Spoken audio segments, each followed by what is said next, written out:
Yeah, I'm just going to put it right out there. I think that it's time we change the Australian flag. Now, maybe you consider it disrespectful to say such a thing on Anzac Day, but consider this. The reason our men and women fought, and in too many cases gave their lives, was to safeguard Australia's lifestyle and our freedoms. And one of those freedoms is the right to have an opinion. Now, when word got out that 60 Minutes was reopening the flag debate, we were inundated with hate mail. I have to confess that I copped some personal abuse as well. People are unbelievably passionate about the issue on both sides. This is Leichhardt in inner Sydney. And when they built this beautiful old town hall, pent-up, passionate Aussies were arguing about independence from Britain. Can I please have a turn? Tonight, this mob is hot and bothered about a different kind of independence, about changing the flag. It's a high-octane issue that's been dividing us since 1901. It's only an opinion, for God's sake. It's only a flag. Everybody was locked up. Southern Cross does incorporate a number of Aboriginal legends. Oh, rubbish. To them, I respectfully offer... Leave that flag alone. Let me finish. To those of you... Mate, you with the glasses, give me a fair go, OK? Leading the charge for change is footy and literary heavyweight Peter Fitzsimons. I say it is broke. If we have a flag where something like half the population aren't for it, it's broke. We need to come up with a symbol where we're all for it. It is the proudest emblem that we could have as a nation, our flag of stars and crosses. And long may it fly aloft and free. In the other corner is dedicated flag lover John Vaughan. He runs something grandiosely called the Australian National Flag Association. And is still flying high here in Leichhardt and right across Australia. There's always a group that want to change a national flag, but the percentage in Australia would be round about 20%. But do 20% of the Brits or the French or the Americans want to change their flag? Look, I haven't asked an American lately, but you're probably right. Or Frenchmen or Englishmen. Well, we're a very democratic country and we like to be vocal. The fact is, neither the Parliament nor the people chose the flag that we have today. Believe it or not, it began in 1901 as a sales promotion for a Melbourne magazine. It was sponsored by a tobacco company. And the unwritten rule for that competition was that the winner had to have two ingredients, the Union Jack and the stars of the Southern Cross, just like the Victorian state flag. Little wonder there's been controversy ever since. You didn't have to be on the electoral roll to enter in the competition. Who voted for it?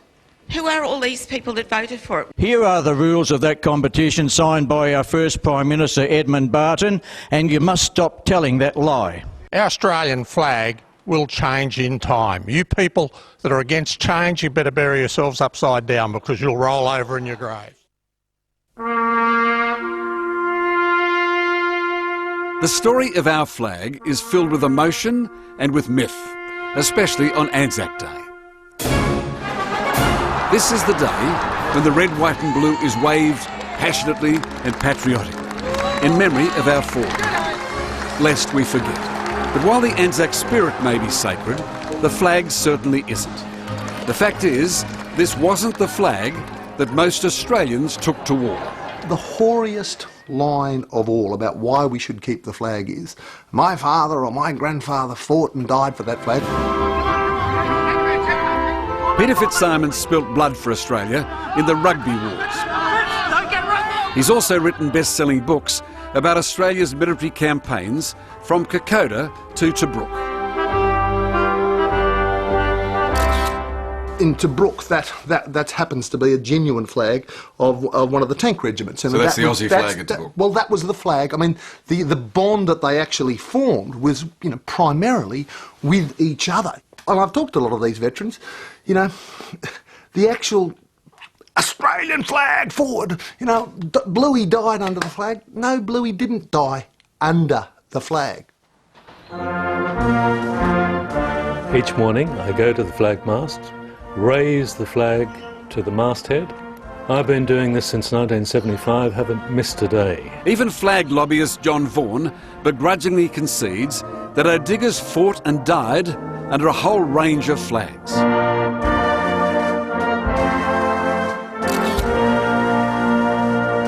can you possibly deny that those diggers who died on the Western Front or died at Gallipoli, if they were lucky enough to get buried, they were almost always buried under the Union Jack because that's what was available? I'm not saying that there weren't, and there are instances where that is proven, certainly indeed. We were part of the Australian Imperial Force. In fact, for most of the last century, our national flag wasn't the one with the Union Jack in the corner, it was the Union Jack.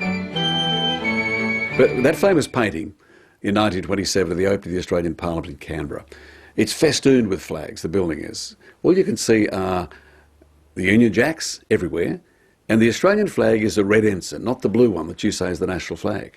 I can't give you a particular reason for that, except... What do you reckon?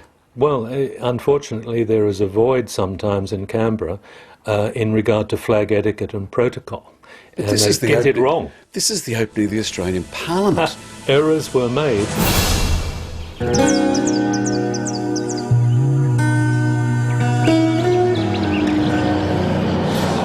So why does it matter? Well, the truth always matters. When I started school here in Tumut, my father worked on the Snowy Mountain scheme. That was the great Australian project. But the flag they had then for the official opening was the Union Jack. And every day we'd go up here to the primary school, we would sing God Save the King. And the flag that we saluted wasn't the Australian flag, it was the Union Jack. A few years later, when Queen Elizabeth first came to Australia, I stood here on the Mad Mile on the outskirts of Sydney. There were hundreds of school kids on both sides of the road, all lined up here. And we loyally and